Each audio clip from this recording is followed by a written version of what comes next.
आमिर ज़िया साहब, मईशत की बेहतरी के लिए रियासत की भरपूर मुआवनत SIFC की बात करें, जहां से चीज़ों को चलाने की और माशी पहिया चलाने की दरअसल कोशिश की गई, इसके बावजूद भी हुकूमत मईशत में बेहतरी क्यों नहीं ला पा रही है? कहाँ समझ नहीं पा रही कि किन चीज़ों पर अखराजात कम करके चीज़ों को आगे चलाया जा सकता है, मामलात को बढ़ाया जा सकता है?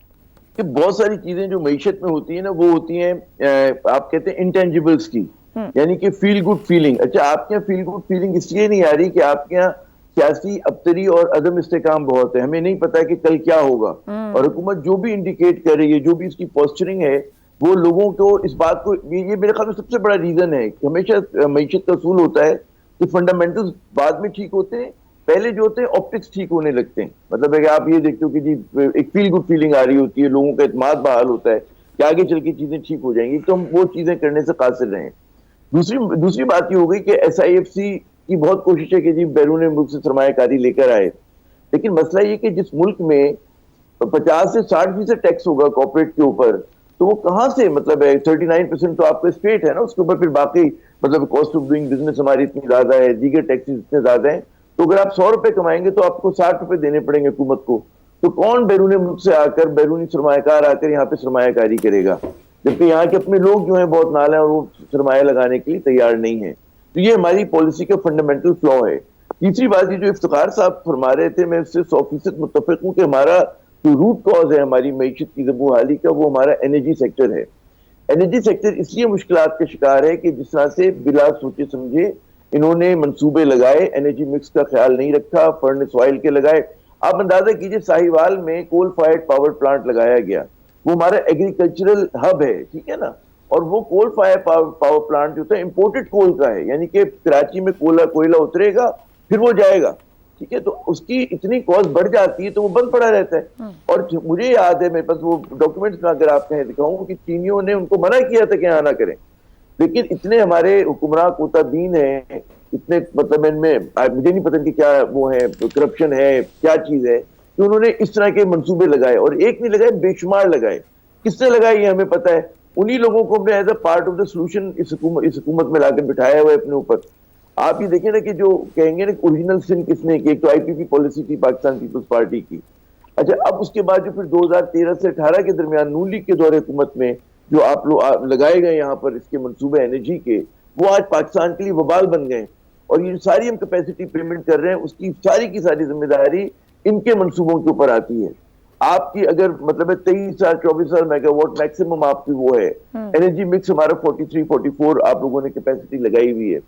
अच्छा, उसमें हमेशा ये नहीं होता कि पूरे 23 हर वक्त काम करते रहते हैं, आप 14 लगाते, 30 पे रुक जाते, ठीक है ना। आपको ये होता है कि कुछ उसके लिए प्लांट बंद होते हैं, रिपेयर के लिए बंद होते हैं, हमारी फिर जो उससे हम हाइड्रो से लेते हैं वो रुकना पड़ता है सर्दियों के अंदर बाज़ औक़ात ना।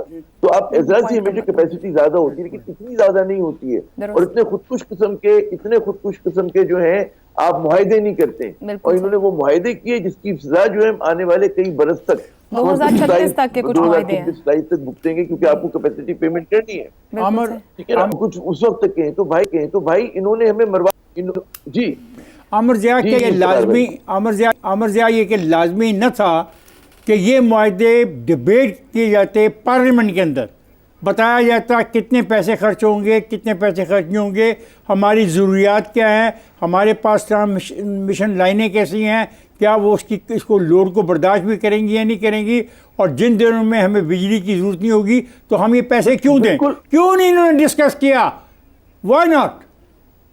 मेरा सिंपल क्वेश्चन ये है, ये कौमी मुजरिम है, ये कौमी मुजरिम है। अच्छा, इसमें बात है, एक और बात है कि आपने सीपेक को गलत इस्तेमाल किया।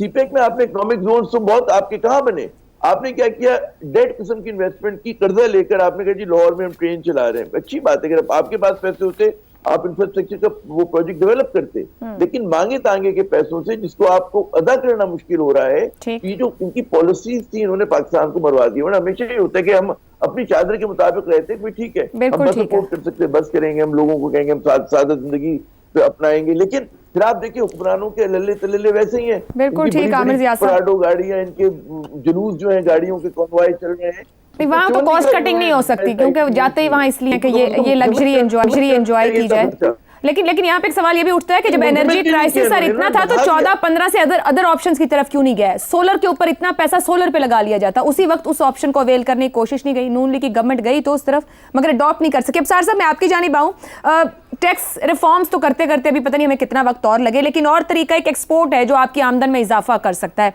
एप्टुमा इस वक्त एहतजाज कर रहा है, 2 साल में टेक्सटाइल एक्सपोर्ट 19 अरब डॉलर से कम होकर 16 अरब डॉलर सिर्फ 2 साल के अंदर। बिजली गैस की कीमतों में 170% इजाफा, 100 जो है लार्ज स्केल फैक्ट्रीज बंद हुई हैं। ये कैसे मईशत चलेगी? ना हम एक्सपोर्ट बढ़ा पाएंगे, ना हम टैक्स रिफॉर्म्स कर पाएंगे, कर्जे तो अलहदा है, सूद हमारी आमदन के बराबर है।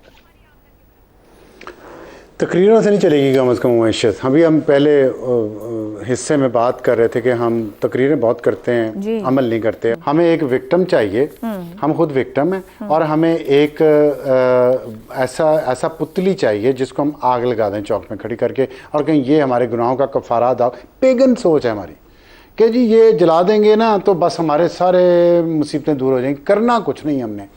मैं आपको बताऊं, देखें, करने से मैं आपको बताऊं कि कम अज़ कम हमें यहाँ बात करते हुए इंफॉर्मेशन अपनी ज़रूर दुरुस्त रखनी चाहिए। मैं आपको इससे ज़ाहिर है मेरा एक पॉइंट ऑफ व्यू है, उससे इख्तलाफ हो सकता है और होना भी चाहिए। तहजीब के दायरे में रह के ये सारी बातें हुई हैं। मसला ये कि हम भूल जाते हैं ना, क्योंकि हम जज्बाती बहुत हैं। हमने इस वक्त ढूंढना है कि किसको हम फांसी लगाएं। ये सारी बातें हुई हैं।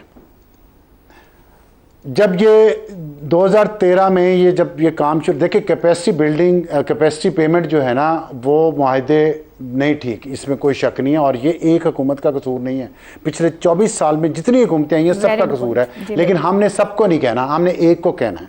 ठीक है, मैं कर्जों पे भी और इस पे बात करना चाहता हूँ, मुझे 2 मिनट दीजिएगा। हुआ ये कि उस वक्त लोड शेडिंग इतनी ज़्यादा थी कि कुछ प्रोजेक्ट फौरी तौर पे बिजली बनाना शुरू कर दें वो लगाने थे, जो ज़ाहिर थर्मल था या कोल था, और कुछ थे, फिर सोलर भी उसमें आया, विंड के भी उसमें लगे, फिर उसके बाद हाइडल पावर प्रोजेक्ट्स है वो लगने थे, क्योंकि वो लॉन्ग टर्म प्रोजेक्ट होता है, फौरी तौर पे नहीं लग सकते, वो सेकंड फेज था। लगाने का मकसद ये था फौरी तौर पे कि लोड शेडिंग जो 22 घंटे, आपको लाहौर में याद है 1 घंटा बिजली आती थी, 1 घंटा जाती थी, कि फौरी तौर पे लोगों की लोड शेडिंग से कुछ अजाब कम हो, चाहे बिजली थोड़ी सी महंगी हो, फिर उसमें एनर्जी मिक्स ज़्यादा होता जाता आहिस्ता आहिस्ता, दूसरे प्रोजेक्ट्स कंप्लीट हो जाते, जो कि हाइडल तो अभी भी नहीं हो रहे। कितने लेट हो गए? क्योंकि चाइनीज़ पे अटैक हो रहे हैं डायरेक्ट। हम ये फैक्टर भूल जाते हैं कि सिर्फ चाइनीज़ पे अटैक क्यों हो रहे हैं पाकिस्तान में, इसलिए हो रहे हैं कि वो प्रोजेक्ट्स ना बने। फिर ये हुआ इकोनॉमिक जोन की, आमिर ज़ियाद साहब ने बात की है। इकोनॉमिक जोन सेकंड फेज था सीपैक का। उन इकोनॉमिक जोन्स में जो इंडस्ट्री ट्रांसफर उन्होंने यहाँ करनी थी वो वियतनाम में, बांग्लादेश में कर चुके हैं चाइना। क्यों इस पे हम क्यों में बात नहीं करेंगे?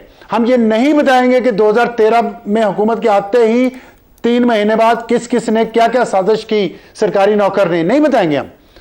क्यों डिस्टेबलाइज किया इस मुल्क और हुकूमत को? जो भी था मसला 5 साल पूरे करने देते, इलेक्शन आते, जो जीता हारता नहीं, निकालना है। हमने स्टेबिलिटी नहीं आने देनी। इस पार्लियामेंट की जुर्रत कैसे है कि ये कोई काम कर जाए? हमने किया, उससे ये क्या हुआ? उससे देख लें, आज भी चाइना 2017 में और आज 2024 है, 7 साल बाद भी चाइना नहीं मान रहा। क्यों नहीं मान रहा? कभी सोचा आपने कि हमारे क्या करतूत हैं कि इकोनॉमिक जोन यहाँ पे क्यों नहीं ला रहा? उस इंडस्ट्री के जो हमारे यहाँ आ जाती, हम उनके लिए तो वो एडवांस नहीं, हमारे लिए तो चलो जॉब निकलती, हमारी बिजली की खपत होती। साइवल पावर प्लांट की बात हुई, 2 चीजें होती हैं, एक या तो कोयला पावर प्लांट तक ले जाएं, या कोयले का पावर प्लांट आप साहिल समंदर पे लगा लें और वहां से ट्रांसमिशन लाइन बिछाएं जिसमें लाइन लॉसेस भी होंगे। वो प्रोजेक्ट भी महंगा होता है। ट्रांसमिशन लाइन का, पावर प्लांट का खर्चा अलग, ट्रांसमिशन लाइन कराची से लेके पंजाब तक लेके आना अलग। ये सारी रिपोर्ट्स बनी हुई हैं, इन पे डिस्कशन हुई, बहस हुई। ये डिसाइड हुआ कि पंजाब के लिए अगर बिजली कोल से बनानी है तो इंपोर्ट करना उस वक्त कोल ज्यादा फिजिबल था। ये नहीं मैं कह रहा कि वो बात है कि फौरी एनर्जी चाहिए थी उस वक्त। आगे आगे आप इस पे जो आपने बात की है रीशेड्यूलिंग कर्जों की, देखिए कर्जे हम खर्चों की आपने बात की है। खर्चा और कितना कम करें, हमारे पास है क्या? आप देखिए तरक्याती बजट जितना है ना 1500 अरब का, इससे ज्यादा हमारी पेंशन हैं। पता क्यों? क्योंकि हमने सरकारी मुलाजमत को इतना अफसार साहब वही जो जी मैं ये कह रहा हूं ना, मैं ये कहना चाह रही हूँ कि आप जब कॉल ऑफ फेल का कहते हैं ना, तो हुकूमतों के भी कॉल ऑफ फेल में तजाद है। शहबाज शरीफ साहब नारा तो कोई और लगाए, मगर हम देखें कौमी असम्बली अखराजात, सेनेट अखराजात, सदारती ऑफिस अखराजात, अरकान पार्लियामेंट, क्यों ये फ्रीज नहीं हो सकते थे? जब आवाम की गर्दन नीचे दे रखी है, मुफ्त के यूनिट बंद करे देने, पेट्रोल मुफ्त देना बंद करें अगर आप अफोर्ड नहीं कर सकते, तनख्वाहों के अंदर मैनेज करें जैसे मैं और आप अपनी तनख्वाहों में मैनेज करते हैं।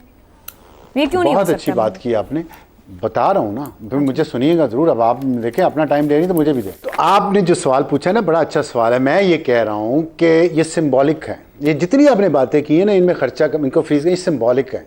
इससे हमारे मसले हल नहीं होने, मसले इससे बहुत बड़े हैं, बहुत बड़े। मैं कह रहा था कि सरकारी मुलाजमत को इतना पुरकशिश बना दिया गया इस मुल्क में कि हर नौजवान सरकारी मुलाजमत लेना चाह रहा है, इसलिए सिफारिशें करवा के आपने बंदे भर दिए हैं हर सरकारी इदारे में। और वहां भी फिर वही जिम्मेदार है जो सिफारिशों और रिश्वतों की नौकरियां बांटते हैं। मेरिट का कोई हाल नहीं। प्राइवेट सेक्टर को आप इनकरेज नहीं करते।